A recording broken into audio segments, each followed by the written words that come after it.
el efecto, nos toca hablar hoy día sobre patología del hígado y la vía biliar, ¿no? Han pedido que se pongan casos clínicos, entonces se ha dado énfasis a eso, ¿no? Entonces, en primer término, vamos a referirnos a algo que es tan básico, pero también importante en todo paciente en quien se sospecha sea portador de una patología hepática, interpretar adecuadamente las pruebas de función hepática.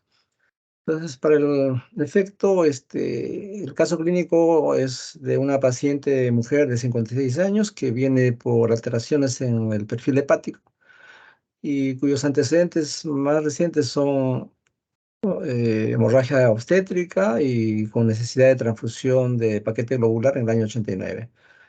Del mismo modo, presenta sobrepeso, es hipotiroidea, es hipertensa y fue apendicectomizada por laparoscopía, ¿no? Actualmente está asintomática, sin embargo, hace 3 meses le encontraron transaminasas elevadas, ¿no? Más de 2 veces el límite superior normal. Recuerden que el valor normal en mujeres es hasta 35 y en varones hasta 45, sea para la oxalacética o para la pirúvica, ¿no? La oxalacética también se llama aspartato transaminasa, como ustedes recordarán, y la pirúvica se denomina también alaninotransferasa, ¿no? Entonces, esos son términos que indistintamente se pueden usar en uno u otro sentido. Por otro lado, eh, le hacen estudios preoperatorios y estos son los hallazgos que se había encontrado en aquella oportunidad, ¿no? En el examen físico no hay algo positivo que evidencie hepatopatía crónica, ¿no? Entonces, le hacen una ecografía de hígado y vías biliares y esta no muestra alteración obstructiva a nivel de las vías biliares ni hallazgos de cirrosis. Y entre sus exámenes de laboratorio hay blancos en 7000, hemoglobina en 15, plaquetas normales, glucosa normal, creatinina normal, las bilirrubinas están en el límite, 1.2 de total, con un predominio discreto de indirecta de 0.8. La aspartato transferasa, que como hemos dicho, es la transaminasa oxalacética, está en 76, lo cual está fuera de rango, ¿no? Hemos dicho hasta 35 en el caso de las mujeres, ¿no? Está ligeramente elevado. Y la otra, que es la alaninotransferasa, está en 118, igualmente está francamente elevado, ¿no? El que realmente traduce daño hepatocelular es más que la aspartato aminotransferasa, es la alaninotransferasa, ¿no? Entonces acá hay un daño importante a ese nivel. Por otro lado, la fosfatasa alcalina presenta un valor de 68, ¿no? Si ustedes recuerdan, el rango es de 44 hasta 147, en este caso está normal, ¿no? Y la gamma-glutamil transpeptidasa, que es un examen muy versátil, ¿no? Y ya vamos a ver qué utilidad tiene. El rango para gamma-glutamil va de 5 a 40 y acá está en 45, ¿no? Lo cual está elevado. Las proteínas totales están en rangos normales y el tiempo por otro bien está ok. Bueno, entonces, cuando tenemos este perfil hepático, pues uno tiene que plantearse frente a qué patrón está, ¿no? Ya en semiología recordarán lo que hemos mencionado el semestre pasado, que básicamente hay tres patrones, ¿no? Un primer patrón es el patrón hepatocelular, en la cual se elevan justamente las transaminasas, usualmente más de 500, eso traduce daño hepatocelular.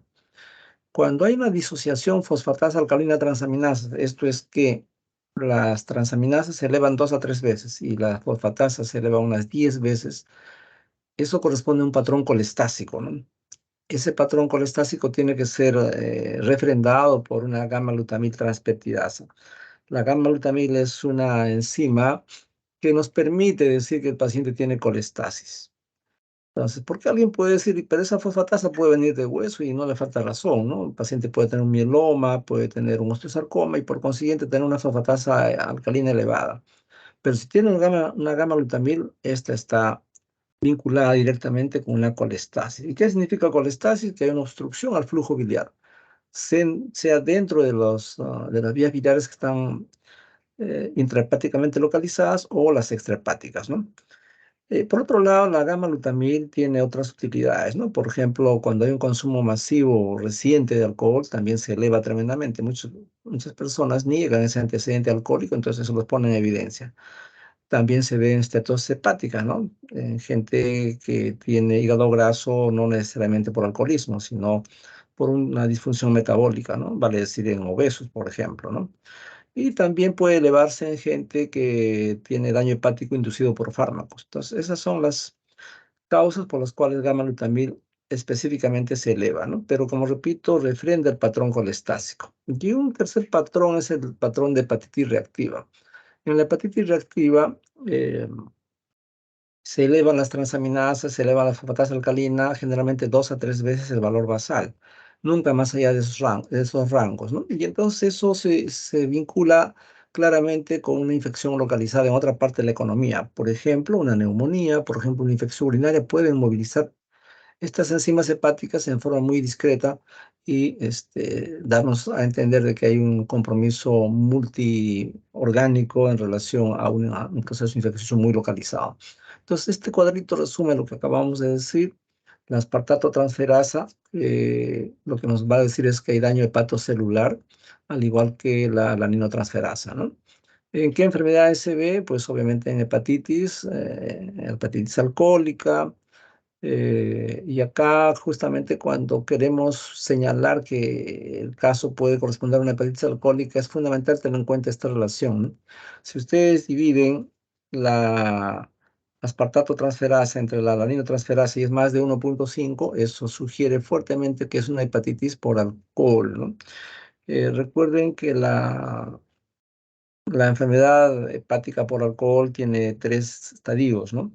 El primero es el hígado graso simple, el segundo es la hepatitis alcohólica y el tercero ya termina en cirrosis, ¿no? Entonces, acá lo que nos va a evaluar es el segundo grado que vale la pena señalar, se llama hepatitis alcohólica.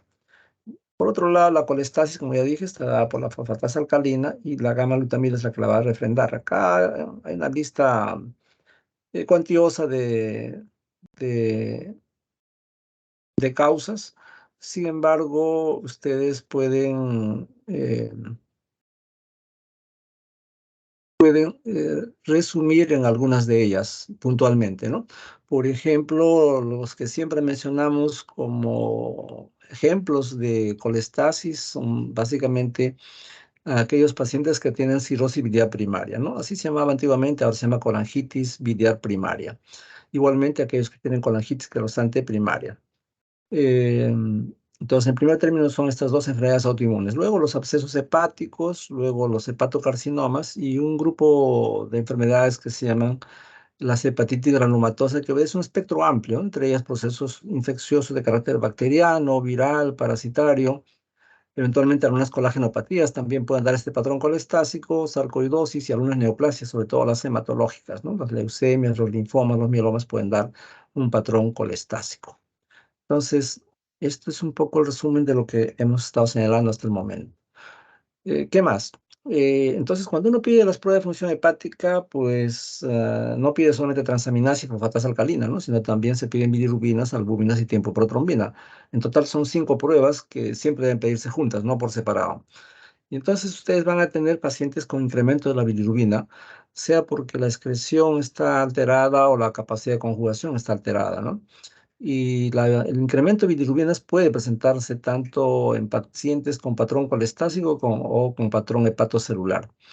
Entonces, esa dualidad se va a ver, por ejemplo, en gente que tiene hepatitis aguda, en sus versiones virales, pues desde la A hasta la E, ¿no? También las formas crónicas correspondientes a la B, la C y la delta, ¿no? También trastornos genéticos que no vemos con frecuencia. En gente con sepsis puede haber incremento de bilirrubinas tanto con patrón colestásico o con patrón hepatocelular, o aquellos pacientes que tienen hepatitis isquémica o aquellos que tienen daño hepático inducido por fármacos, ¿no? Inclusive en el embarazo también. Entonces es una lista de entidades que van a dar no solamente colestasis o un daño hepatocelular, sino también una asociación con hiperbilirrubinemia. Finalmente, ustedes recordarán por fisiología que la albúmina, pues lo que nos va a decir es, nos va a evaluar la función a largo plazo del hígado, ¿no? Esto se altera más tardíamente, no se altera desde inicio. Entonces, es útil en la evaluación de daño crónico, ¿no? Y esto suele verse en pacientes que han cruzado un camino, han recorrido un camino largo en relación a una hepatopatía crónica, lo cual probablemente ya está en una fibrosis, vale decir una cirrosis, ¿no? Entonces la albúmina se altera, disminuye cuando ya el paciente tiene daño establecido de curso crónico. Igualmente ocurre con el tiempo de protrombina, que evalúa daño crónico, ¿no? Entonces, eso para señalar las pruebas de función hepática. Entonces, ¿qué puntos hay que recordar sobre esto? Eh, entonces, estas pruebas de función hepática normales, siempre desde las primeras instancias en las cuales se atiende al paciente, vale decir en atención primaria, en los centros de salud, en las postas médicas, tienen que ser interpretados adecuadamente para hacer un abordaje eh, sin fallar en las probables causas, ¿no? Entonces, las causas más comunes de estas pruebas de bioquímica hepática son pues las hepatitis virales, ¿no? Que ustedes han tenido su seminario el semestre pasado y tienen cierta expertise en estos temas, ¿no? Igualmente el hígado graso no alcohólico, vale decir la hepatitis, estatosis hepática metabólica, ¿no? O aquel paciente que tiene pues un hígado, una hepatitis alcohólica por este producto justamente. Y aquellos pacientes que también pueden presentar una enfermedad asociada a fármacos, ¿no? Existe un factor que es el factor R, ¿no? Ese factor R se obtiene dividiendo la alaninotransferasa del paciente entre la alaninotransferasa máxima. Todo eso va en el numerador y en el denominador va la fosfatasa alcalina del paciente entre el nivel superior de la fosfatasa alcalina, cuyo valor normal ya hemos señalado que va hasta 147. Entonces, del resultado de esa división, ustedes tienen el factor R. Si el factor R sale menos de 2.2, como se señala acá, corresponde a una colestasis. Si ese factor sale entre 2.2 y 5, es un patrón mixto, o sea, colestasis, daño hepatocelular. Y si ese factor R es más de 5, implica daño hepatocelular, vale decir, destrucción del hepatocito. Entonces, es una herramienta que cada vez se está utilizando más, todavía no forma parte de la interpretación habitual en nuestros hospitales, pero es a tenerse en cuenta, ¿no? Luego, cuando ya el paciente tiene establecido alguno de estos patrones, uno tiene que también hacer el correlato con los síntomas que puede haber presentado y con el daño desde el punto de vista del examen físico, ¿no? Tratando de hacer una evaluación integral. Entonces, hay personas que pueden tener la necesidad de repetir estas pruebas porque no siempre vamos a encontrar síntomas, no siempre vamos a encontrar alteraciones en el examen físico y por lo tanto no tratamos al laboratorio, sino tratamos al paciente. Ciertamente puede presentar alteración bioquímica, pero clínicamente no tiene nada. Entonces, en ese caso, se recomienda repetir en 1 o 3 meses estos exámenes, ¿no? Y ya si persiste más de 6 meses, pues lo que tenemos es un paciente con una probable hepatopatía crónica, ¿no? El límite entre hepatitis aguda y crónica es el tiempo. Menos de 6 meses de alteración de esta prueba de función hepática es una hepatitis aguda y más de 6 meses es una hepatitis crónica. Ahora hablemos de otro punto que suele ser de un hallazgo frecuente en las salas de medicina, ¿no? Uno es el paciente que tiene ictericia y presenta colestasis. Entonces, acá presentamos un caso de un varón de 30 años con historia de alcoholismo crónico que consume a razón de 5 gramos por día en el último año y hace 2 semanas acusa fatiga, astenia, está dinámico, tiene dolores musculares, poliartralgias, náuseas y vómitos de carácter alimentario. Y 3 días después acusa fiebre, ictericia y una fiebre importante de 40 grados. Tiene prurito, pica todo el cuerpo, ¿no? Tiene acolia, las heces están pálidas y coluria, las orinas están bastante cargadas, ¿no? Entonces, el interrogatorio dirigido habla de que el paciente ha consumido mariscos crudos 2 semanas previas porque se fue a Cancún. Y entonces, en el examen físico le encuentran 122/80 de presión arterial, cardíaca en 79, temperatura en 40, es una temperatura importante, está saturando 95%, está ictérico y hay dolor a la palpación en el hipocondrio derecho. Entonces me solicitan su bioquímica y se reporta bilirrubina total en 5,88 a predominio de bilirrubina directa, ¿no? Cuando la bilirrubina directa está incrementada, pues lo que nos está diciendo es que el paciente tiene un daño hepatocelular, ¿no? Es ahí ya se conjugó la bilirrubina. Por otro lado, las transaminases están importantemente elevadas, en 3.850, que es bastante, ¿no? Cuando es más de 500 ya nos dice que hay un daño hepatocelular. Acá está desbordando largamente ese rango, ¿no? 3.850 de oxalacética y de pirúvica 1.287. O sea, tiene, tiene un patrón hepatocelular. Pero por si fuera poco, la fosfatasa alcalina también está tremendamente elevada, ¿no?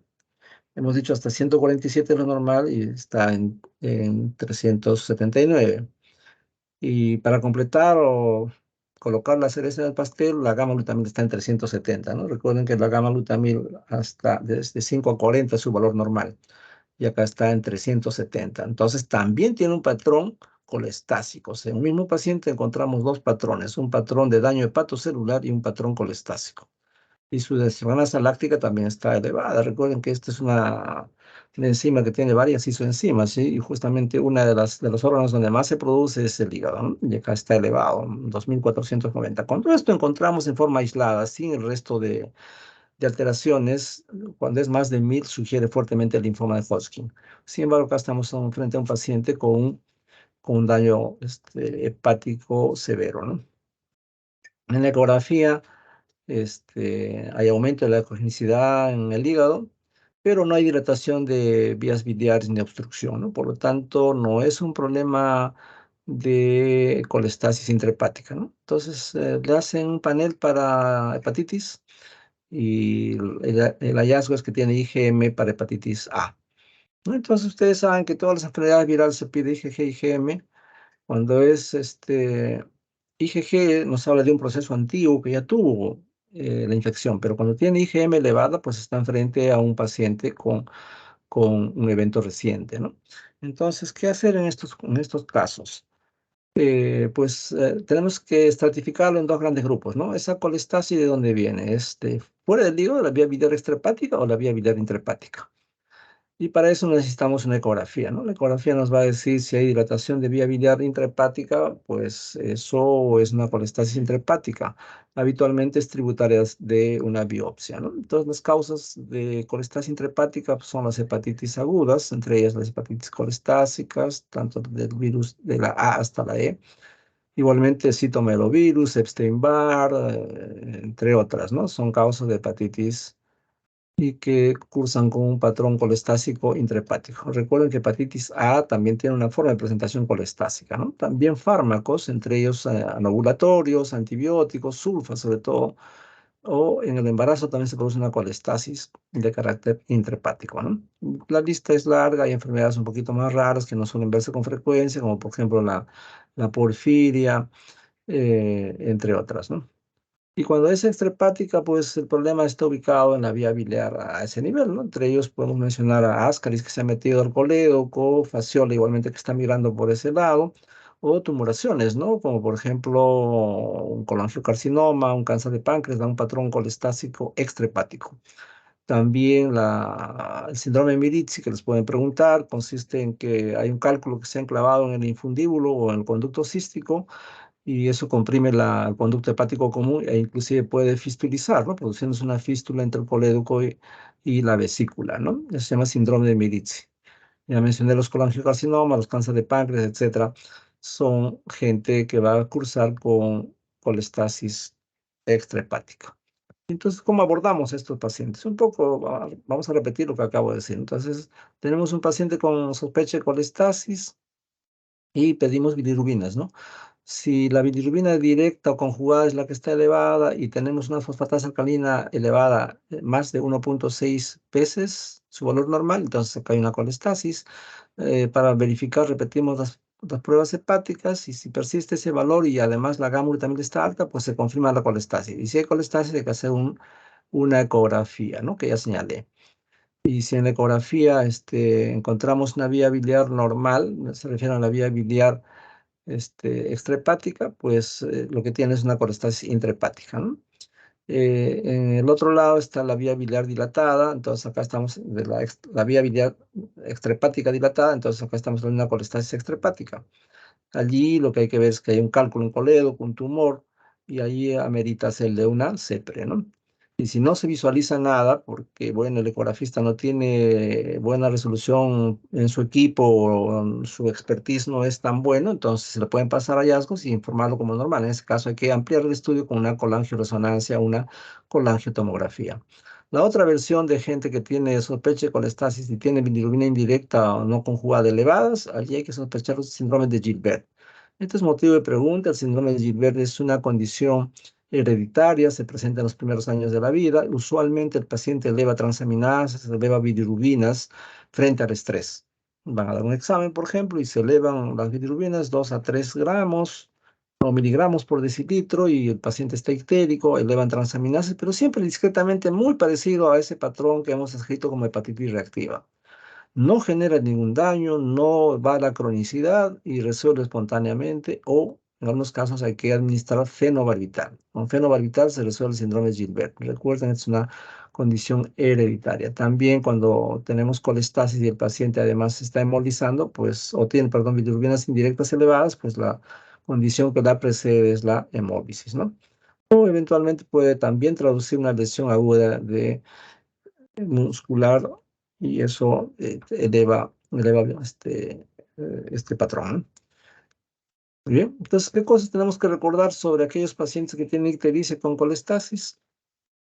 Entonces, la conclusión es que la colestasis no viene a ser sino una disminución en la formación y en el pasaje de la bilis a nivel de las vías biliares, ¿no? Toda esta bilis que, como ustedes saben, se ha producido en el hepatocito y entonces la obstrucción a ese flujo en eso consiste la colestasis. Bioquímicamente se caracteriza porque la fosfatasa está elevada, 1,6 veces el valor normal, la gamma también está elevada y puede haber hiperbilirubinemia a predominio directo con una colestasis intrahepática, ¿no? Clínicamente, ¿qué es lo que tiene el paciente con colestasis? Pues se va a quejar de fatiga, son gente que viene con astenia, como que estuvieran deprimidos, no tienen ganas de nada, tienen prurito. Es otro síntoma que cuando hay colestasis, el prurito es casi intratable, ¿no? Es uno de los síntomas más molestos, es un prurito generalizado.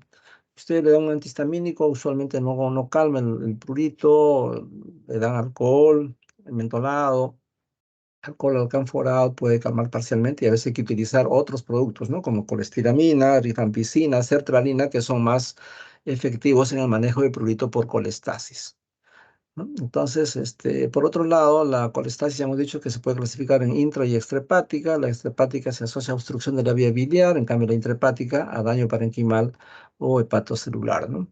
Entonces, el estudio de primera elección en estos pacientes es obviamente la ecografía de hígado, como hemos señalado, a pesar de todos los bemoles que pueda tener y la chance de equivocarse de un 30%. De ahí que a veces hay que necesidad de utilizar la colangioresonancia y luego una CEPRE, ¿no? La CEPRE es tanto diagnóstica como terapéutica. En centros donde no es factible hacer resonancia, el gastroenterólogo de frente programa una CEPRE, ¿no? Y una vez que ustedes han identificado la causa, pues el tratamiento, una de las formas de tratamiento puede ser usar ácido urso desoxicólico, ¿no? Pero hay que tener cuidado porque aquellos pacientes que tienen problemas obstructivos la pueden empeorar. Entonces hay que ser cautos en el uso de este producto, ¿no? Eh, Hace años se utilizaba este producto para aquellos pacientes que tenían litiasis vesicular pequeña, ¿no? Pero su uso no se ha extendido en los últimos años para disolver los cálculos de vesícula. Ahora hablemos rápidamente sobre daño hepático y alcoholismo, ¿no? Entonces, este es el caso de un paciente varón de 50 años que consume alcohol desde hace 15 años. Inicialmente lo hacía cada fin de semana y el alcohol que consumía eran destilados en cantidades de 1.000 mililitros por cada vez, ¿no? O sea, 1 litro.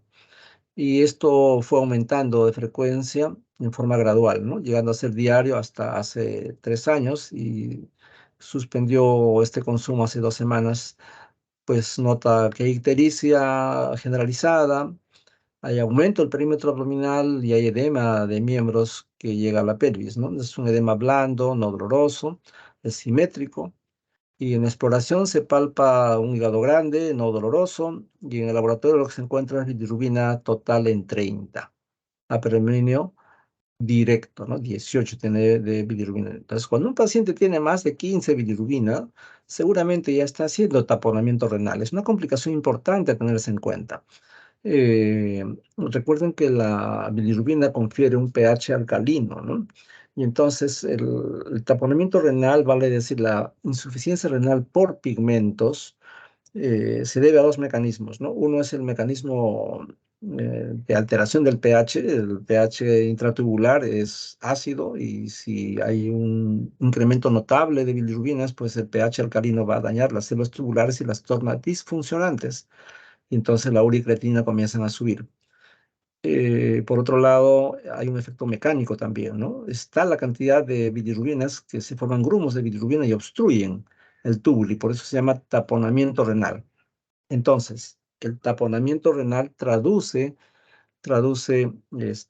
una insuficiencia renal por pigmentos por esos dos mecanismos. Generalmente, cuando ya tiene más de 14, 15 bilirrubinas, hay que hacer prevención, hidratar vigorosamente al paciente, darle diuréticos para que orine lo más que pueda y arrastrar esas bilirrubinas que están obstruyendo el túbulo.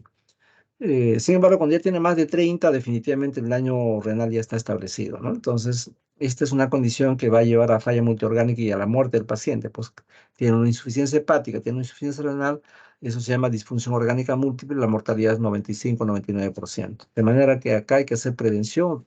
Esto es el caso de un paciente con una bilirrubina extremadamente alta y su condición es delicada, ¿no? Por otro lado, la albúmina está en 2.3, quiere decir que su estado nutricional está muy venido a menos. Esto es un problema de larga data, como ya se señaló, hace 15 años que consume alcohol este señor. Y luego tiene una creatinina que está en el borderline, la urea está bien, 18.000 blancos con plaquetas en 87.000. Acá ya existe una plaquetopenia y su hemoglobina está en 10, ¿no? Entonces significa que este paciente tiene una visitopenia, ¿no? Probablemente inducida por este alcoholismo que lo lleva a un estado de hiperesplenismo. El vaso crece y aumenta la función hemocaterética y por lo tanto se consumen pues los blancos, rojos y plaquetas, en este caso las plaquetas y los rojos, ¿no? Asimismo tiene las transaminasas elevadas, ambas, ¿no?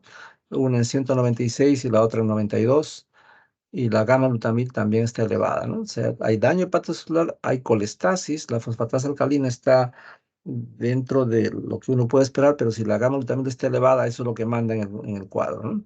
Le hacen panel para hepatitis A, B, C y está negativo, ¿no? Delta usualmente no se pide en la costa porque no tenemos hepatitis delta en la costa y la E está fuera de nuestro alcance en los laboratorios, pero al igual que la hepatitis A, ustedes recordarán que eso se transmite mano, boca o fecal oral, ¿no? Entonces acá tienen una tablita de hepatitis alcohólica probable. Hay criterios que ya con tiempo ustedes lo van a revisar. Hay factores que son obligatorios, factores que deben excluirse en forma obligatoria, sobre todo aquellos pacientes que tienen autoinmunidad. Entonces, ¿qué hacer con aquellos pacientes que tienen daño hepático y alcoholismo? Pues si hay el diagnóstico de hepatitis alcohólica, en todos los casos debe mantenerse abstinencia de alcohol, ¿no? eh, y la nutrición, sea oral o por vía enteral, debe contemplar el consumo de 35 a 40 kilocalorías por kilo por día, que es lo que normalmente tiene la dieta de cualquier persona, ¿no? Pero el aporte de proteínas tiene que ser un poquito más alto. Lo normal es 1 gramo por kilo por día. Acá hay que dar 1.5 o 1.2 gramos por kilo por día. Y tienen que ser proteínas de alto valor biológico, puesto que las otras proteínas pueden inducir encefalopatía hepática. Y obviamente hay que tratar y controlar las comorbilidades, ¿no? Eh, por otro lado, si cumple criterios de gravedad, hay criterios que evalúan esta gravedad, ¿no? Uno es el score MDF, que es un score acuñado en la India. Madre Def es un score, y el otro es el MEL, ¿no?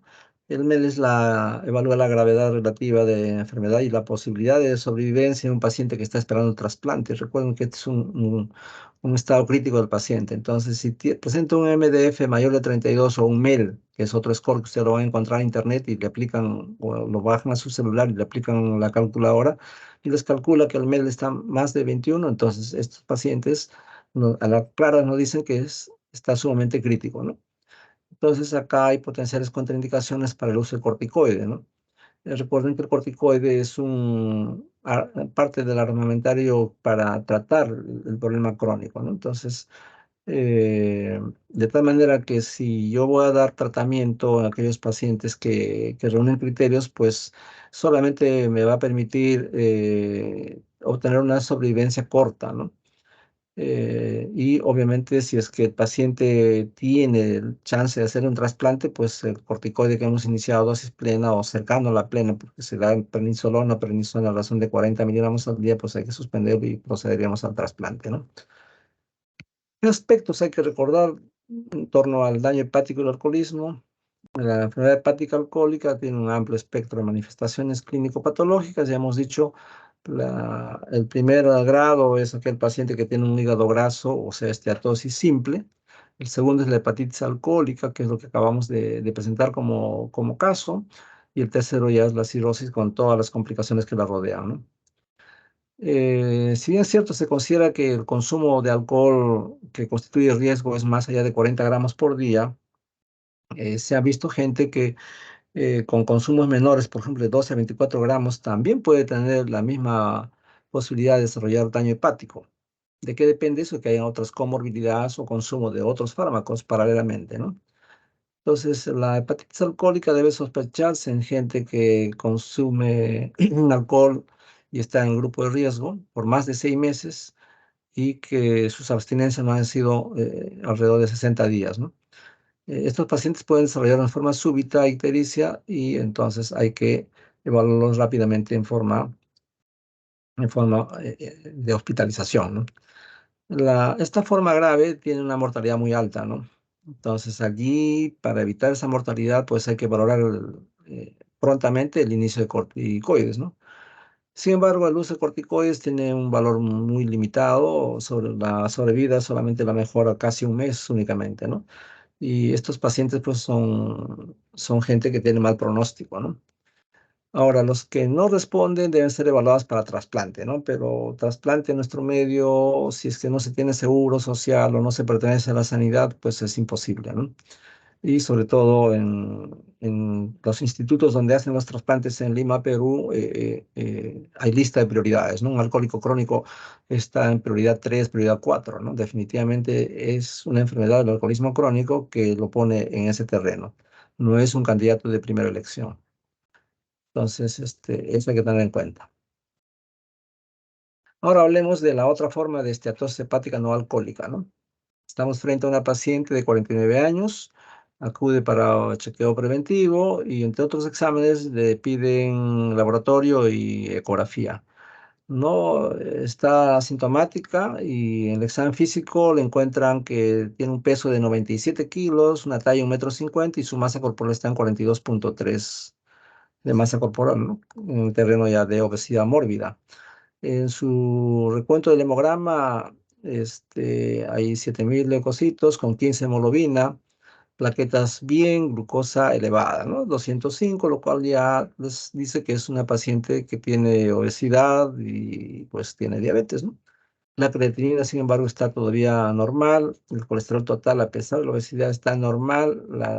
El colesterol HDL está bien, LDL bien, triglicéridos ligeramente elevado, ¿no? Y sus bilirrubinas no denotan una elevación marcada, ¿no? Está normal.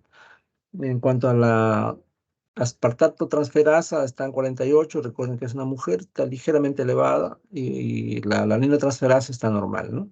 La fosfatasa alcalina está borderline y la gamma glutamil sí, pues está elevada, ¿no? La gamma glutamil hemos dicho hasta 40 es lo normal y tiene 67, ¿no? Su deshidratación láctica normal y la proteína C reactiva ultrasensible está en 38. Este es un marcador para pacientes coronarios, pero también para gente con esteatosis hepática, ¿no? Está elevado. y su glicosilada, por si fuera poco, está en 8,6, con lo cual ustedes claramente tienen una paciente con obesidad mórbida, con diabetes o con un estado metabólico pues alterado, ¿no? Y ya en ecografía eh, se ve que hay trastornos difusos de la ecogenicidad en el parénquima hepático, lo cual ya nos hace sospechar que hay un hígado graso, o sea, es compatible con esteatosis hepática, ¿no? Entonces le solicitan una elastografía transitoria. La elastografía es también llamada fibroscan, ¿no? Entonces, eso por suerte ya está disponible en algunos de nuestros hospitales en Lima. Y entonces, cuando tenemos oportunidad de usar FibroScan, nos permite un estudio más próximo a la realidad, ¿no? En relación a cirrosis. Entonces, el FibroScan, el valor normal que se reporta es de 2,5 a 75 kilopascales. El promedio es 5,5 kilopascales para decir que la persona está saludable. Cuando esto está alterado, hay grados, ¿no? Se reporta el FibroScan en términos de F0, F1, F2, F3, F4, ¿no?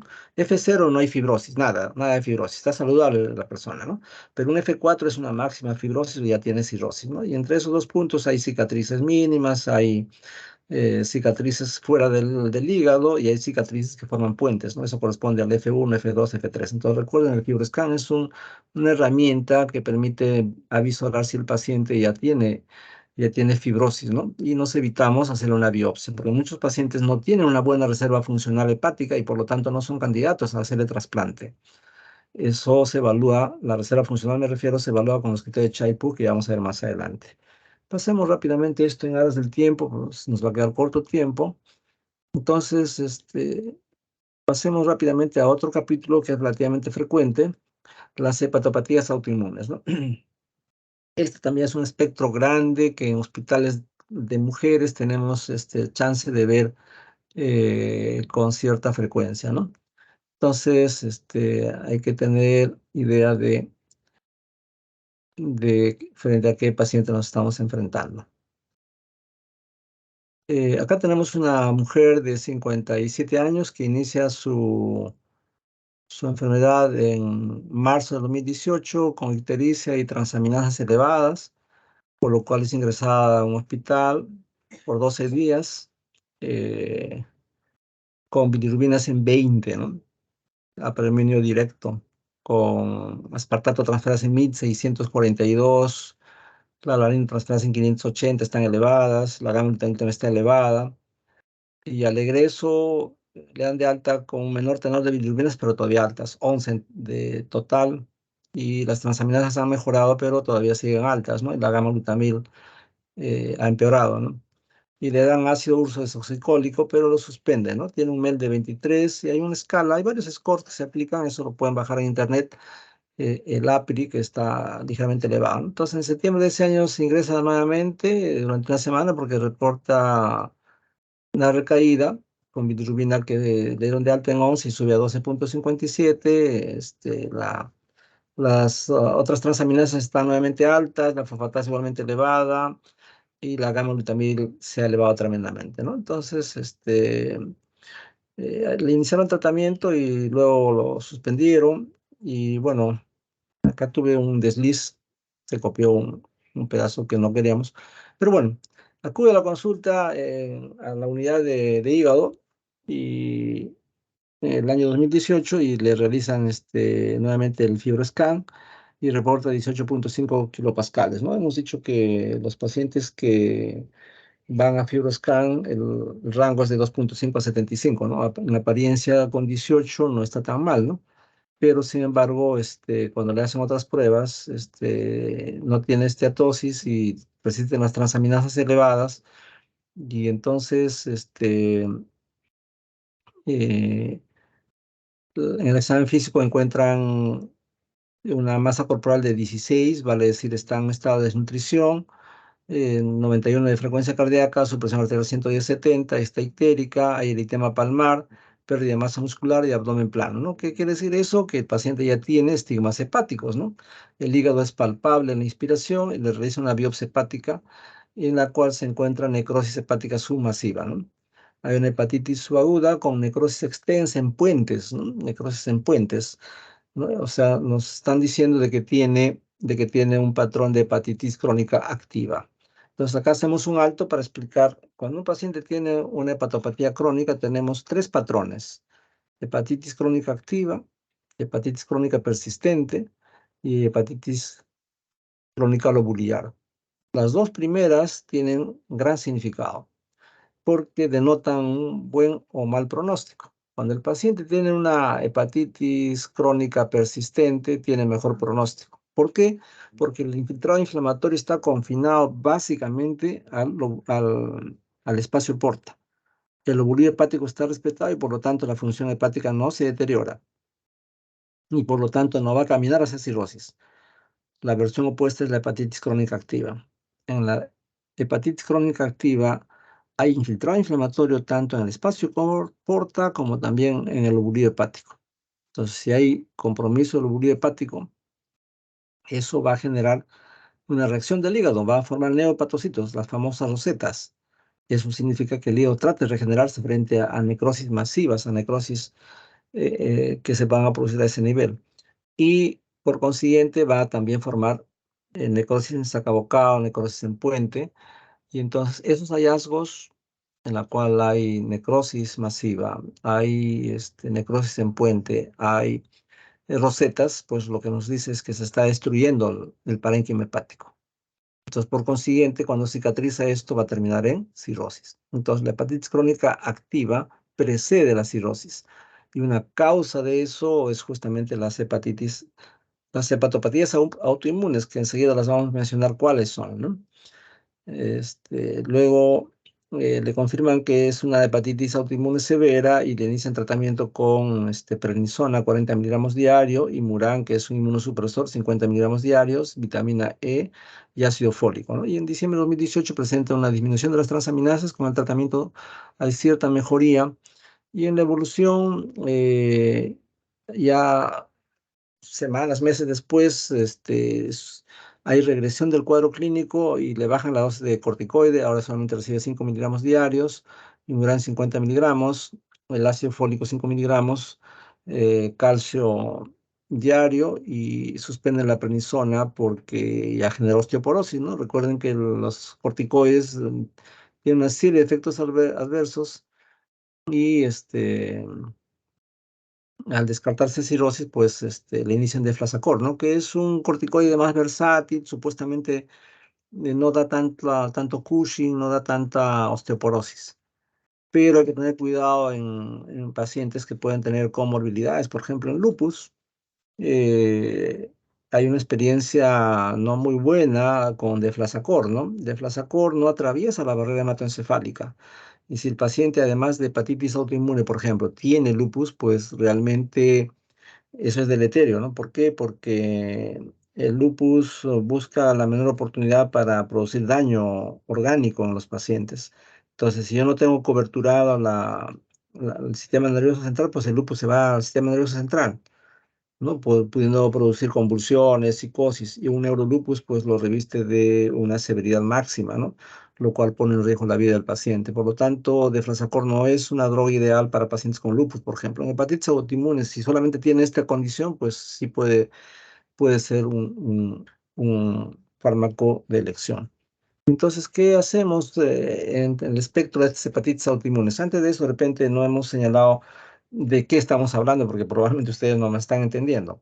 Las hepatopatías autoinmunes son varias, ¿no? Tenemos la colangitis esclerosante primaria, ¿no? En la cual el marcador son los antimitocondriales. Una segunda condición es la colangitis esclerosante primaria. Allí el marcador es los anticuerpos antimúsculo liso. Una tercera condición es la hepatitis autoinmune.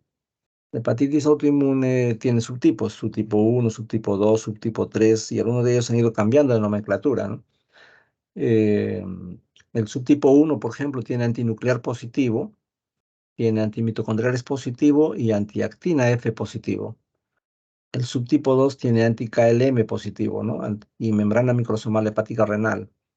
Y el subtipo 3 tiene anti-cianolicoproteína. Después existe otra condición que se llama colangitis autoinmune. La colangitis autoinmune tiene anticuerpos antinucleares positivos y anticuerpos anti-anhidrasa carbónica positiva. Y lo que complica aún más las cosas es que existen lo que se llaman síndromes overlap o síndromes de sobreposición o síndromes de solapamiento, en la cual un mismo paciente puede tener al mismo tiempo dos patologías. Por ejemplo, la más frecuente es la asociación de hepatitis autoinmune más una cirrosis biliar primaria, o sea, conocida así antiguamente, ahora se llama colangitis biliar primaria, ¿no?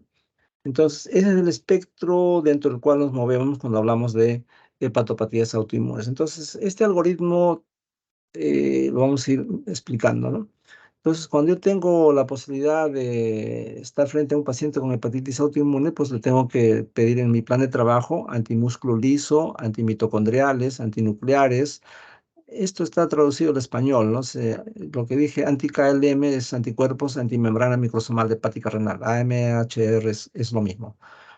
Y ves que no tenga inmunoglobulina G4. Esta es una enfermedad, es un síndrome que se asocia a un sinnúmero de enfermedades sistémicas, respiratorias, cardíacas, digestivas, etcétera. Y entonces, en ese contexto, ya yo he tenido la oportunidad de haberle pedido, pues, el perfil hepático y ahí vamos a ver que hay una proporcionalidad entre la aspartato transferasa y la alanino transferasa menor de 5, ¿no? El examen físico le hemos pedido o le hemos hecho y le hemos pedido una ecografía y obviamente ya se han suspendido todas las drogas hepatotóxicas, ¿no? A veces están tomando paracetamol, están tomando isoniazida o toman anticonceptivos, anovulatorios, todo eso es un hepatotóxico, por lo tanto se suspende igual el alcohol. En el plan de trabajo hay que pedir ceruloplasmina porque podemos estar frente a un paciente con enfermedad de Wilson o degeneración hepatolenticular, ¿no? Si está elevado esto, pues nos hace ese diagnóstico, ¿no? Y la antitripsina 1 es para aquellos pacientes que tienen otra causa de hepatopatía, ¿no? Entonces, las hepatopatías crónicas hay que descartar que no tengan enfermedad de Wilson, que no tengan deficiencia alfa antitripsina 1, eh, entre otras, que no tengan hemocromatosis, ¿no? Que es otra entidad que va a llevar a la hepatitis crónica activa. Bueno, igualmente también tengo que disponer de marcadores para hepatitis viral B, C y delta que estén negativos. Entonces, cuando yo tengo todo esto, estoy hablando de una enfermedad autoinmune, ¿no? Entonces, le hacemos estos exámenes que he dicho, antimúsculo liso, antimitocondriales, antinuclear, anti-KLM e inmunoglobulina G4, y podemos tener las siguientes vertientes, ¿no? Si el paciente tiene anti-KLM positivo, o sea, antimembrana microsomal hepática renal, pues lo que tiene es una hepatitis autoinmune, tipo 2. Principalmente se presenta en niños.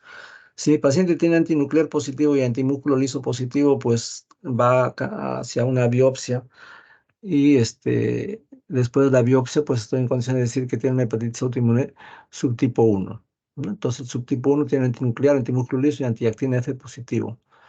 Si mi paciente tiene mitocondriales positivos, pues hay que insistir con la fosfatasa alcalina y la gamma glutamil que da un patrón clásicamente colestásico y entonces ahí estamos hablando de la colangitis biliar primaria, ¿no? Y si el paciente tiene una fosfatasa con gamma glutamil más de 3 veces el valor basal y además tengo estos marcadores que nos dicen que hay vasculitis, el P-ANCA y el C-ANCA, puedo plantear una colangitis closante primaria, ¿no? Y si tengo elevación de IgG4, mi sospecha es que tenga una colangitis por IgG4, ¿no?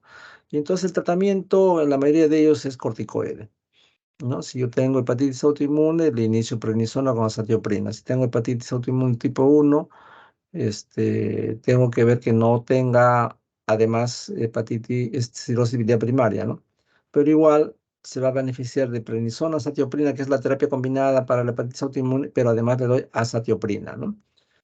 Y si tengo una colangitis closante primaria y la droga de elección es ácido urso desoxicólico. Y si tengo una colangitis asociada a inmunoglobulina G4, pues hay que iniciar corticoide, ¿no?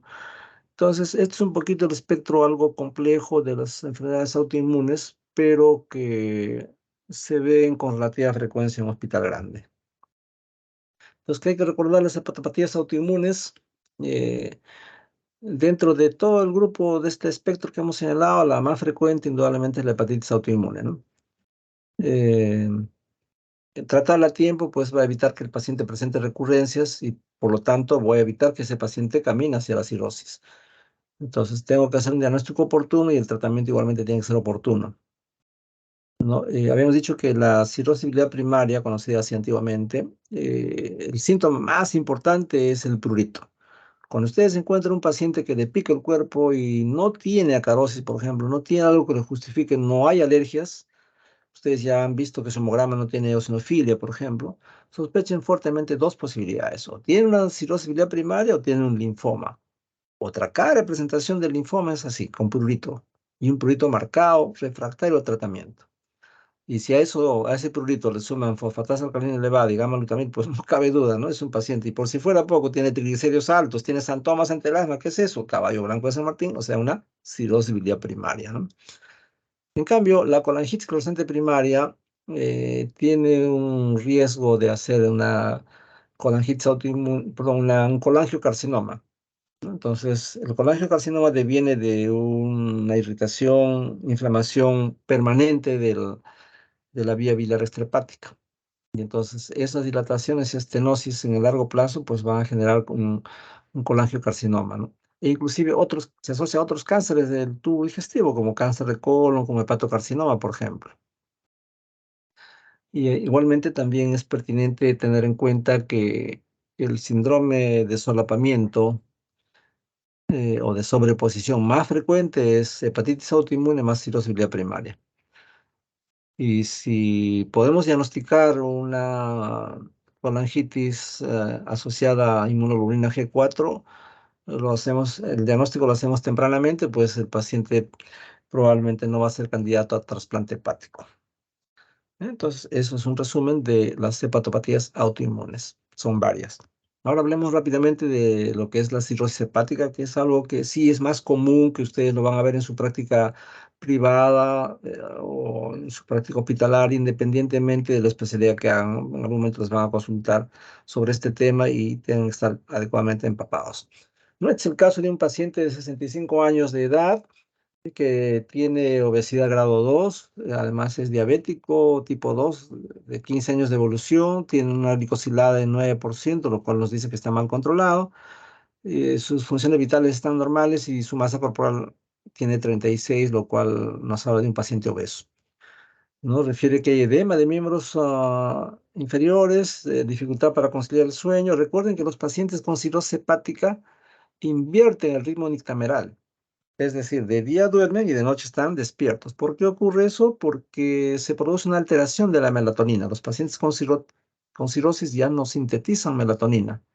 Por lo tanto, invierten el ritmo del sueño. De noche están que caminan por la casa, a veces les da, tienen encefalopatía, se pueden ir a la calle, etcétera. Y entonces, a estos pacientes, para que no molesten, le dan, sus familiares le dan un benzodiazepínico, al día siguiente está en coma. ¿Qué pasó? Es un cirrótico que nunca hay que dar hipnóticos, ¿no? En general, hay varios factores que llevan a encefalopatía hepática, que ya vamos a hablar más adelante sobre eso. Un factor es el uso de benzodiazepínicos. ¿Y por qué invierte el ritmo del sueño? Ya dije.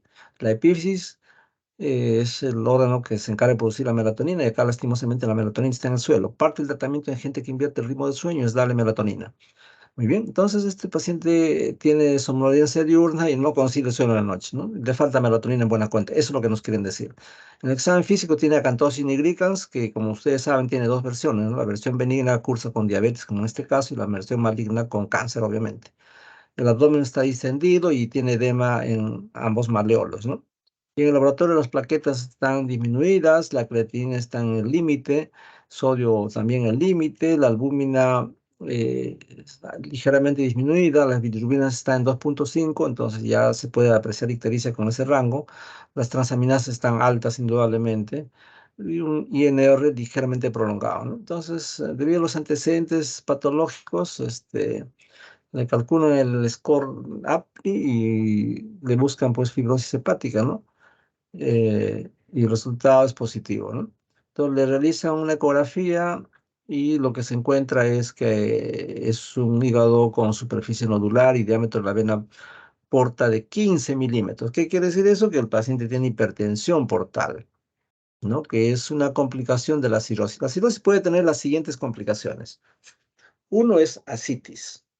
Y si hay ascitis, el paciente puede tener una cirrosis biliar primaria, puede tener una neutrocitis y una bacteriacitis.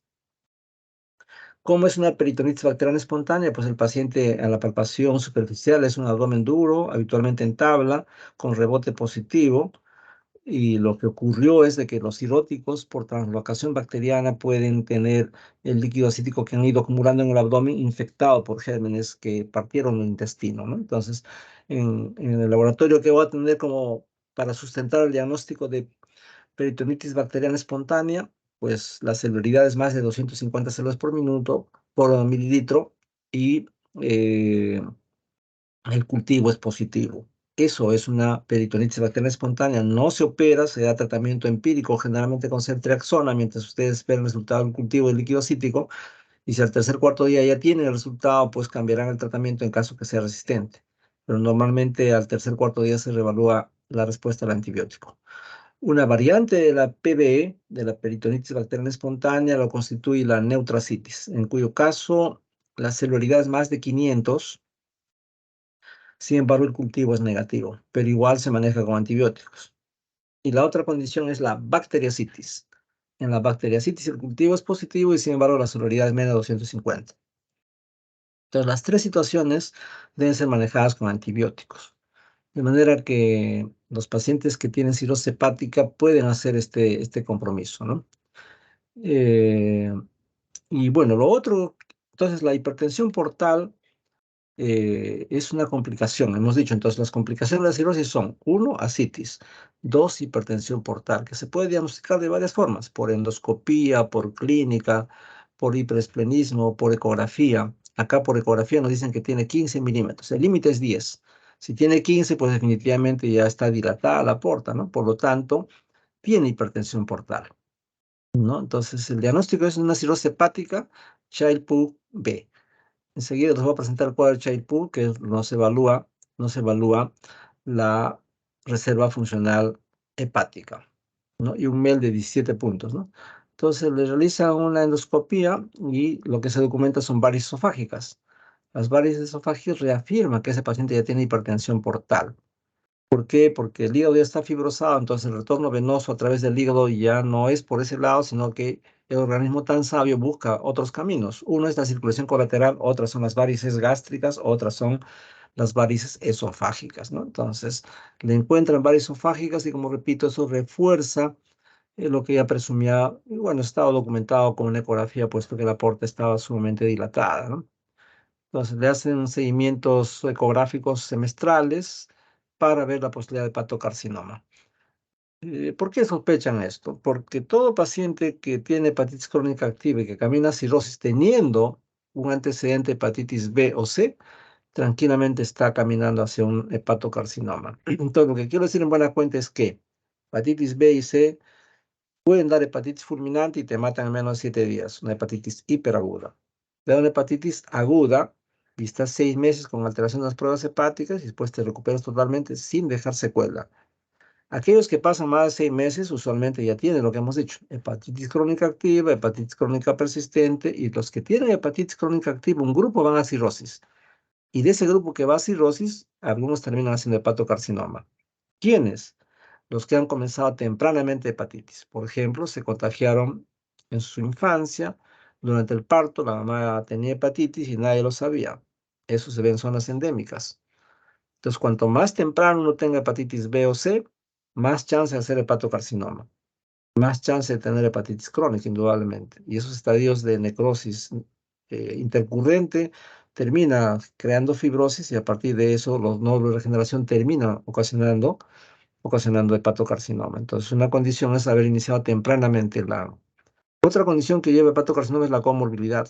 Aquellos pacientes que tienen hepatitis B y delta, por ejemplo, son más lábiles a desarrollar hepatocarcinoma. Sin embargo, por suerte no es frecuente, puesto que en Perú, por ejemplo, las zonas de alta endemicidad para hepatitis son todo lo que es el trapecio andino, ¿no? Ayacucho, Apurímac, Huancavelica y Cusco, y todo lo que es ceja de selva. Sin embargo, hepatitis delta no tenemos más que prevalentemente en la zona de ceja de selva. Por lo tanto, hay que tener en cuenta a estos pacientes. Entonces, ahora veamos rápidamente los criterios de Child-Pugh. Es un puntaje, ¿no? Se evalúa los siguientes parámetros: ascitis, encefalopatía, bilirrubinas, albúmina y tiempo protrombina, ¿no? Y cada uno se asigna un puntaje de 1, 2, 3. Si el puntaje alcanza entre 5 a 6, pues es un Child A. Por lo tanto, su sobrevida a 2 años es más o menos 85 a 100%. ¿Qué quiero decir con esto? La mayoría de pacientes que son diagnosticados de cirrosis, su expectativa de vida es máximo de 3 a 5 años. En ese lapso, entre entrar y salir de una encefalopatía, en algún momento se van a morir. Entonces, tener cirrosis no es una cosa de juego. Ser gordito y estar caminando por esteatosis hepática va a terminar en cirrosis. Por lo tanto, la cirrosis es una condición que nadie la desea. Muchos creen que es un cáncer, ¿no? Sobre todo la gente iletrada, cuando tú le dices que tiene cirrosis, piensan que es un cáncer. Hay que explicarle que no es un cáncer, es una enfermedad crónica, que mientras haga dieta, tome sus medicamentos, su sobrevida puede prolongarse un poquito más allá. Pero repito, la mortalidad es alta en cirrosis. Expectativa de vida más o menos 5 años. En el mejor de los casos, un paciente muy disciplinado, que sigue todas las indicaciones, pues puede vivir un poco más de tiempo. Estos criterios de Child-Pugh sirven para establecer la sobrevida a 2 años, ¿no? Los que tienen un Child-Pugh A, su sobrevida es de 85 a 100% a 2 años. Los que tienen Child B, solamente 60-80%. Los que tienen Child C, su reserva es pobre, ¿no? Usualmente después de 2 años, más o menos 35 de cada 100 están vivos, ¿no? Y 65 ya se han muerto. Entonces, la mortalidad en base a estos criterios hay que tenerlo en cuenta, ¿no? En todo paciente que ustedes tengan oportunidad de manejar con cirrosis, hay que hacerle aplicar esta cartilla de Child-Pugh. Entonces, esa es una. La otra es hacer el score MEL, que lo bajan de internet y hay un puntaje, una calculadora que se los calcula, ¿no? Entonces, hemos dicho que hay tres Child, A, B, C. El C tiene pobre reserva funcional y también es un criterio para decir si el paciente va a requerir soporte con albúmina, trasplante hepático, entre otras cosas, ¿no? Y obviamente los que tienen Child C tienen mayor mortalidad, como hemos dicho, ¿no? Ahora, la escala de MEL utiliza bilirrubina, creatinina y los rangos son de 6 a 40 puntos, ¿no? A mayor puntaje, mayor mortalidad, se sobreentiende. Gente que tiene un MEL menos de 13 puntos tiene bajo riesgo de mortalidad, por lo menos en los 3 meses subsiguientes, ¿no? Eh, entonces, ¿qué aspectos vale la pena recordar en cirrosis? Son pacientes pues, con factores de riesgo para desarrollar cirrosis, aquellos que han tenido cirrosis, hepatitis B, hepatitis C, alcoholismo crónico, ¿no? Que son las causas más frecuentes de cirrosis hepática y que hay que detectarlos y tratarlos oportunamente, ¿no? Como repito, en nuestro medio mucha gente, sobre todo aquellos que proceden del trapecio andino, han tenido hepatitis B y ni siquiera lo supieron, inclusive algunas con formas anictéricas, parecía la hepatitis A. A veces alguien tuvo una diarrea, tuvo hepatitis A, nunca tuvieron necesidad de ponerse ictéricos. Y entonces todo paciente que viene a esa zona debe ser tamizado para hepatitis B. Y sobre todo cuando ustedes ya hagan sus serum y se vayan a esa zona, pues tienen que irse vacunados para hepatitis B. ¿Por qué? Porque se pueden pinchar, tener un accidente en esa zona y entonces se pueden contagiar fácilmente si están operando, por ejemplo, ¿no? Entonces también hay que pedir una bioquímica en estos pacientes para evaluar la función hepática y ver qué otros factores de riesgo tienen para desarrollar cirrosis hepática, ¿no? Como fármacos, por ejemplo. La ecografía es una herramienta muy útil que inicialmente nos va a proporcionar información en aquellos pacientes que estamos sospechando que ya tienen una fibrosis avanzada, ¿no? Sin embargo, el FibroScan lo supera largamente, ¿no? Entonces es recomendable que todo paciente en quien se tenga un diagnóstico reciente de cirrosis hepática le tengan que hacer una endoscopia. ¿Para qué? Para ver si hay varices esofágicas o varices gástricas. Hay que hacer una ecografía del hígado en forma semestral, o sea, 2 veces al año. Deben tener su esquema de vacunación completo y debe estar inmunizado pues para neumococo, para influenza, para hepatitis A y B en caso que no haya tenido oportunidad de esas vacunas, ¿no? Y esas no sean la causa, sobre todo B. Lastimosamente todavía no está disponible la vacuna para hepatitis C. Entonces hemos dicho que el paciente con cirrosis puede tener las siguientes complicaciones, nos habíamos quedado en el camino. Uno es ascitis, dos es hipertensión portal, tres varices esofágicas que traduce hipertensión portal, cuatro, el paciente puede tener un síndrome hepatorrenal. El síndrome hepatorrenal, que acá no lo vamos a tocar, es una condición en la cual hay una forma de insuficiencia renal aguda de carácter funcional. ¿Qué significa eso?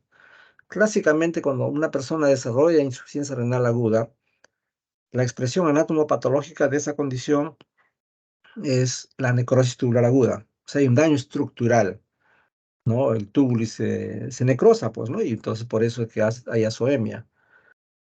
En cambio, en el síndrome hepatorenal, toda la arquitectura está normal, solamente hay disfunción de las células tubulares, pero con arquitectura conservada. Por eso hablamos de una insuficiencia renal de carácter funcional, no estructural.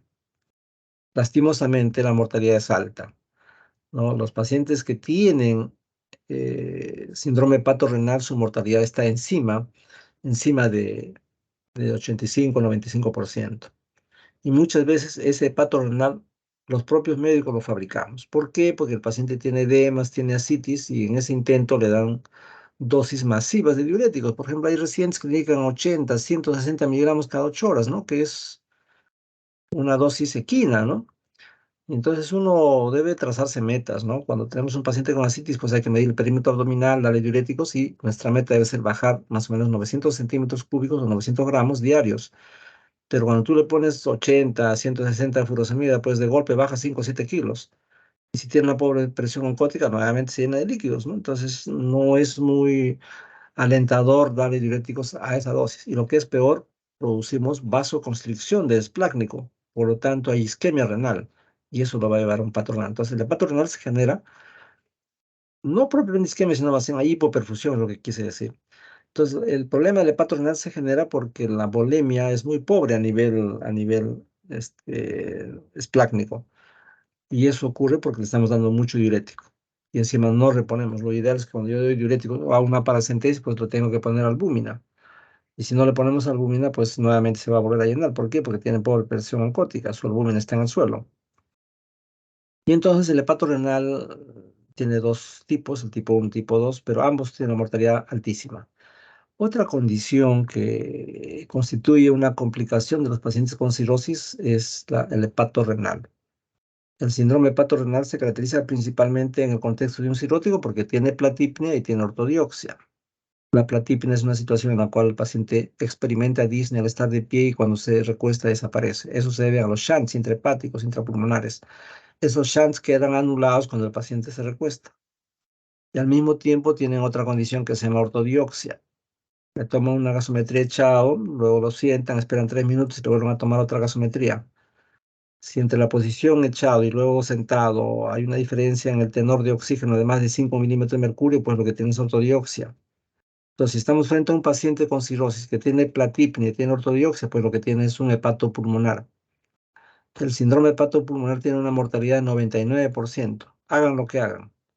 Entonces, hay que estar muy atentos a aquellos cirróticos que tienen. O sea, la única causa de mortalidad no es la encefalopatía.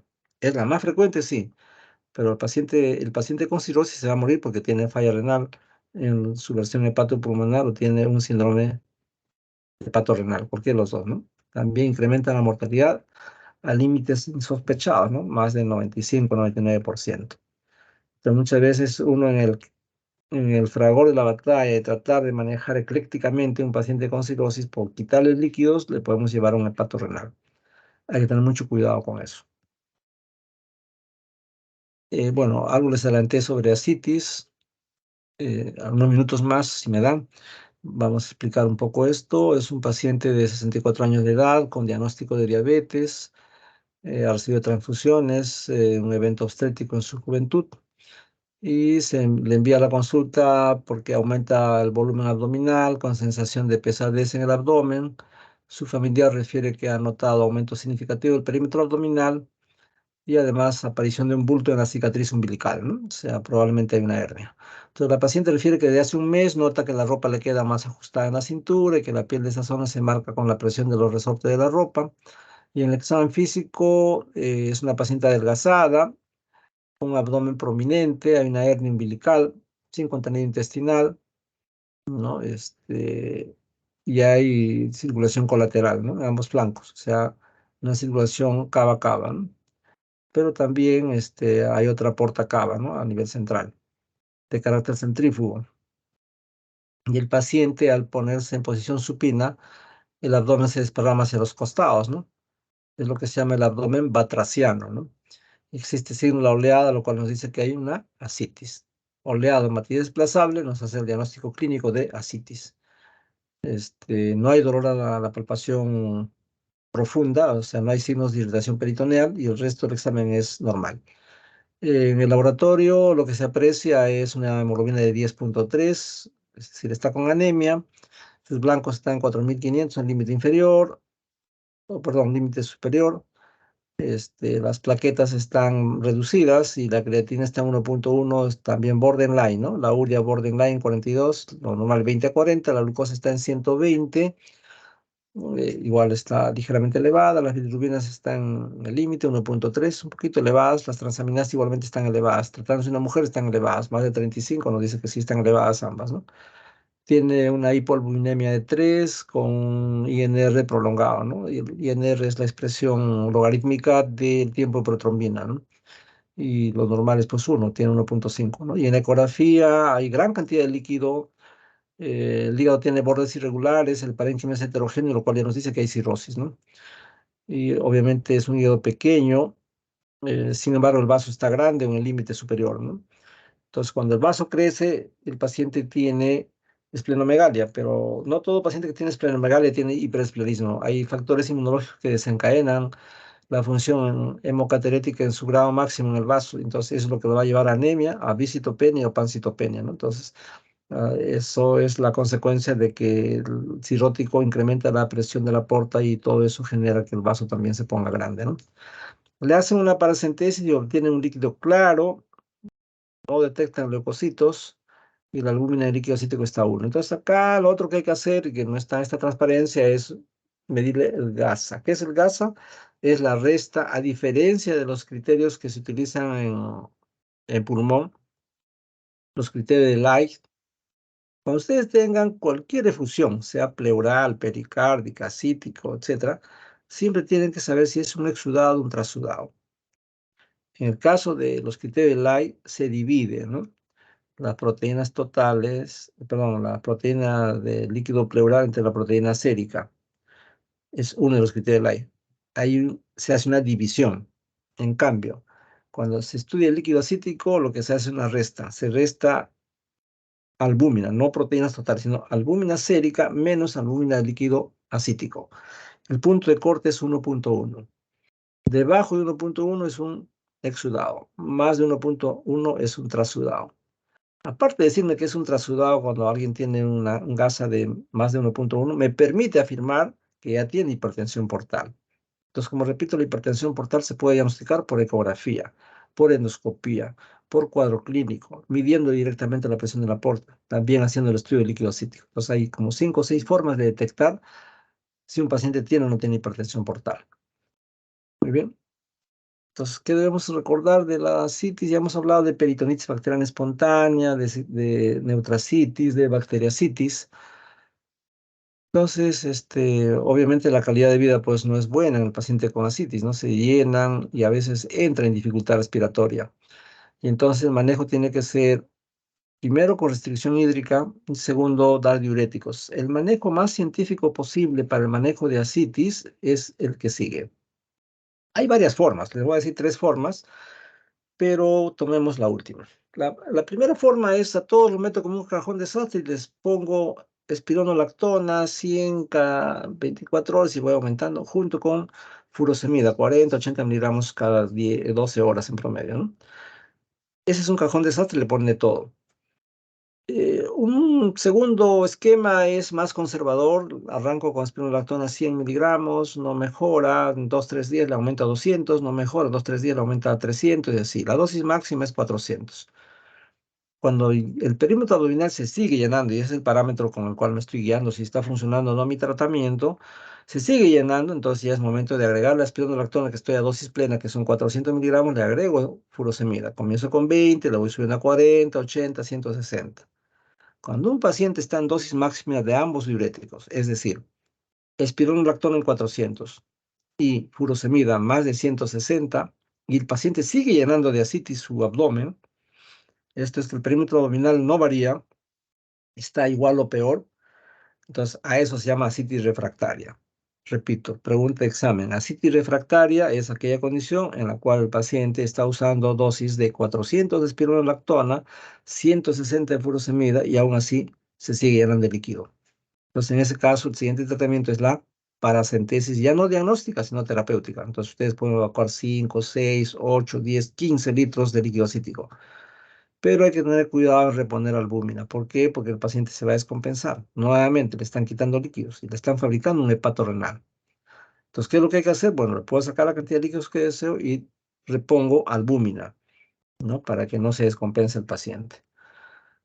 Entonces, estos pacientes, su pronóstico, pues, de mortalidad a mediano plazo no es muy bueno, ¿no? Como hemos dicho, la mortalidad es alta, ¿no?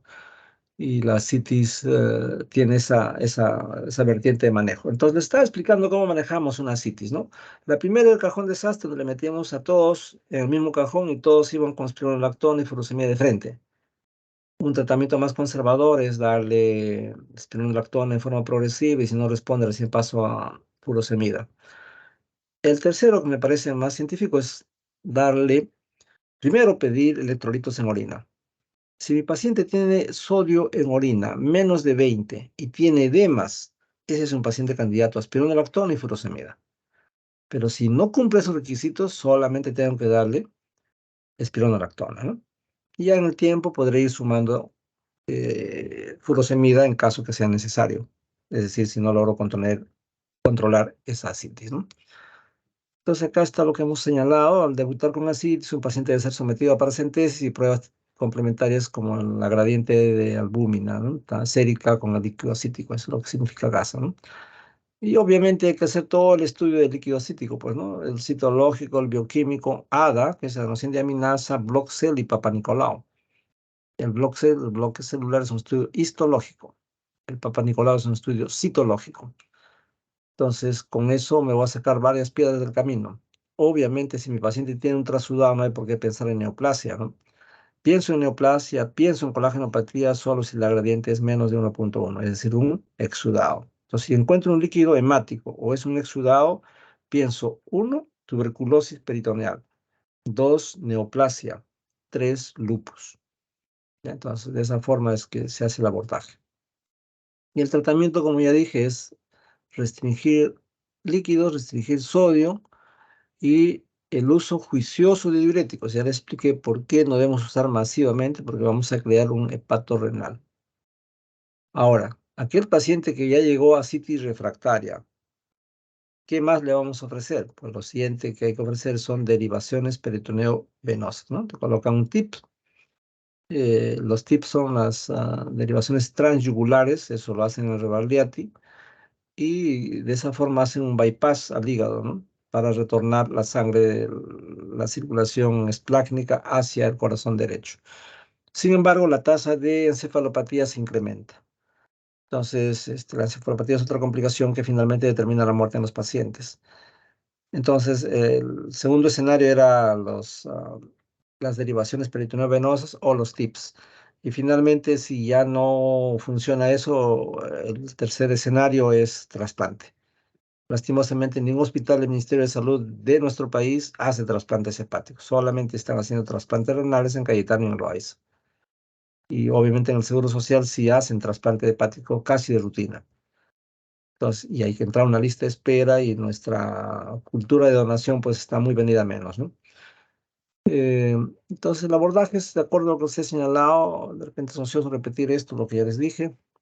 Y finalmente vamos a hablar de encefalopatía para cortarla, porque hay más diapositivas sobre colangiocarcinoma. Ya se los voy a proporcionar para que ustedes lo lean. La encefalopatía hepática es de largo la causa más frecuente de muerte en pacientes con cirrosis, ¿no? Entonces, estamos frente a una paciente de 58 años de edad que inicia su padecimiento 5 días atrás presentando confusión, ¿no? Es referida de manera indirecta al no reconocer la casa de una de sus hermanas, tiene letargo, está ansioso porque espera a su hija desde hace 2 días y cuando llega de viaje, pues está desorientada en espacio y en tiempo. La paciente cuenta con diagnóstico ya previo de cirrosis por hepatitis autoinmune desde hace 2 años, ¿no? Una señora de 58 años de edad. Está en tratamiento con corticoide y con inmunosupresores, probablemente acetioprina, que es Dimurán. Y el paciente inició hace 7 días con cuadro caracterizado por síntomas de infección de vías respiratorias superiores, ¿no? De probable origen viral, por lo cual le dieron paracetamol. Recuerden, paracetamol es una droga hepatotóxica y a dosis alta, ¿no? 1,5 gramos cada 6 horas, ¿no? Que es una enajenación darle eso, ¿no? Si con ajustes damos 500 cada 8, este le da 1,5 y cada 6 horas, ya es inducirla pues a una encefalopatía, ¿no? Bueno, y por 2 días todavía le dan, a los cuales se suspende y el cuadro se resuelve de manera parcial cuando lo suspenden, ¿no? Al ingreso hace 2 días se encuentra este, s- dando la apariencia de una mayor edad a la cronológica. Eso suele ocurrir, ¿no? Hay gente que tiene insuficiencia hepática, insuficiencia renal, lucen más viejos que la edad que tienen, ¿no?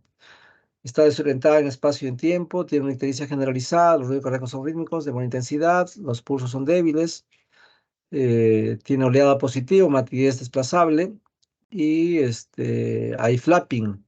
Ya es otra cosa que no hemos mencionado, el flapping o asterixis, lo que nos dice que está con un grado de encefalopatía 2, grado 2, 2 a 3.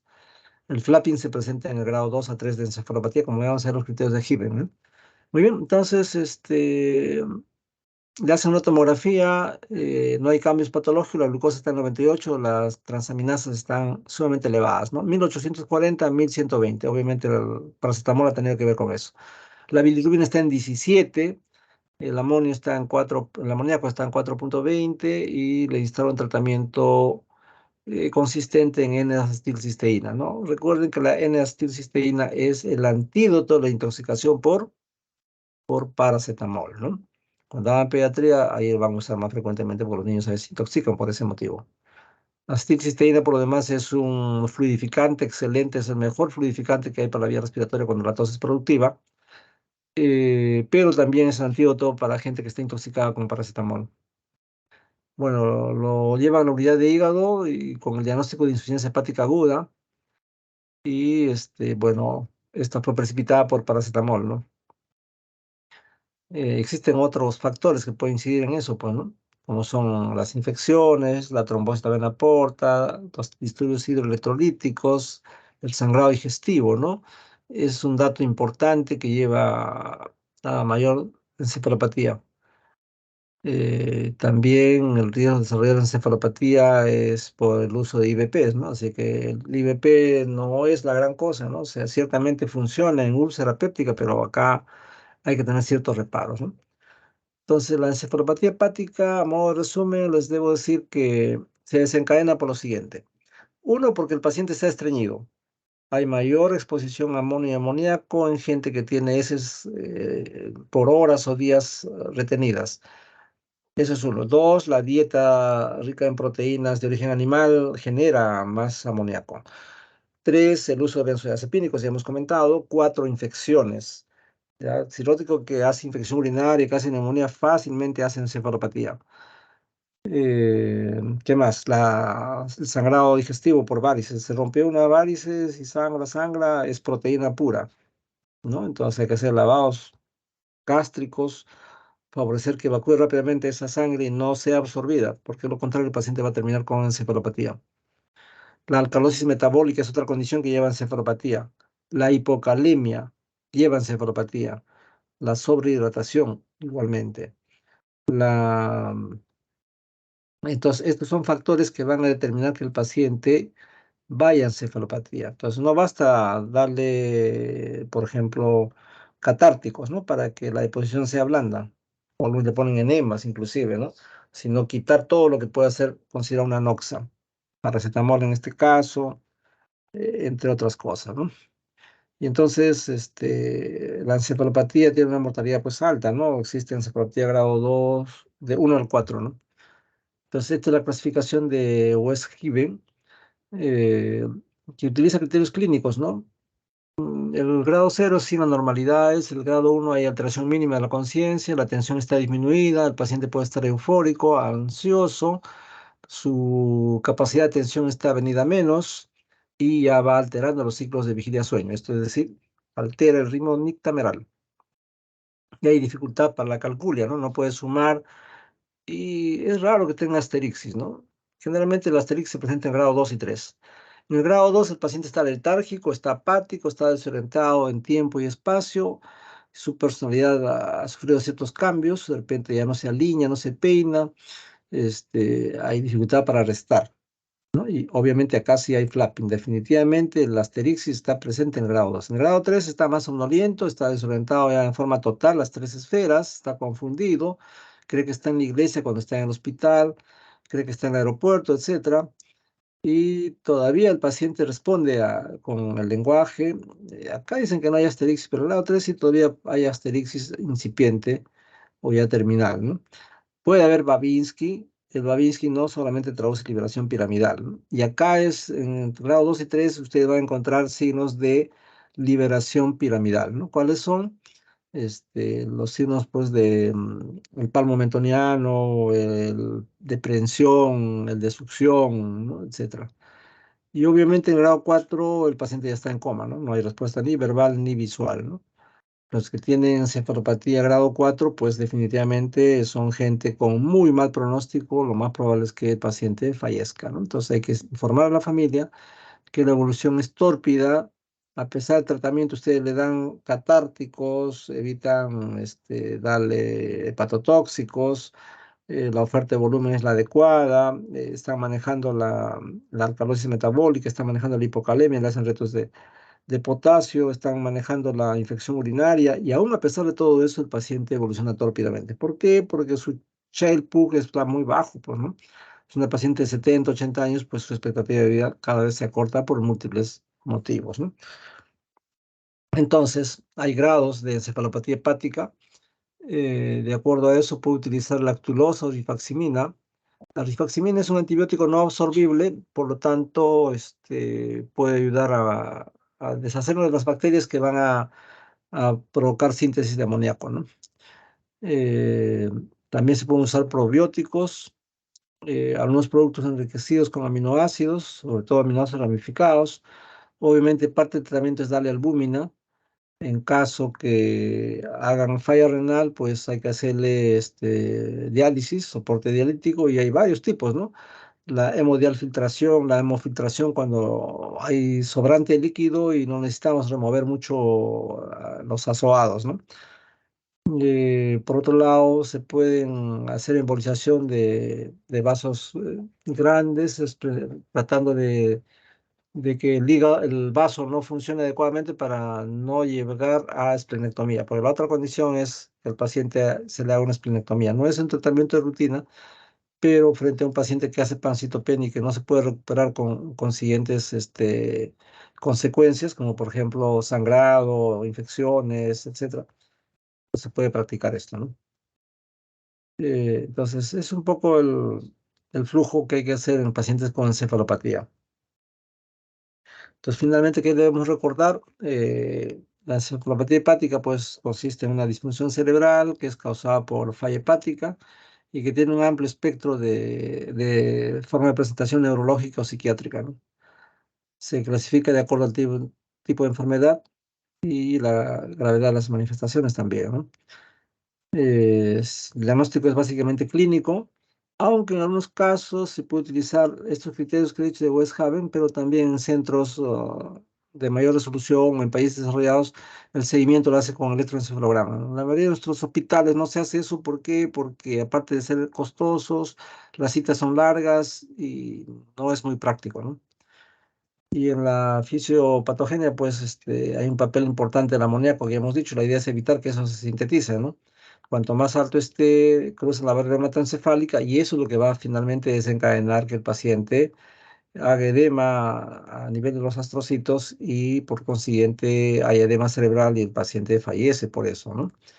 Entonces, el tratamiento de la encefalopatía es en disminuir los niveles de amoníaco de varias formas, ¿no? Uno, evitando el estreñimiento; dos, en cuanto a la dieta; tres, favoreciendo la diarrea, etcétera, ¿no? Entonces, acá nos quedaremos en aras del tiempo, supongo que están cansados, y de todas maneras lo que falta sobre carcinoma hepatocelular, sobre colangitis, colecistitis, se los voy a enviar. Entonces, no sé si tengan alguna pregunta o algún comentario o algo que hayan visto en su práctica con sus docentes. Estamos a la orden. Muchas gracias, doctor. Bueno, entonces, si no hay preguntas, igualmente les agradezco su atención y hasta pronto. Que tengan buenas noches.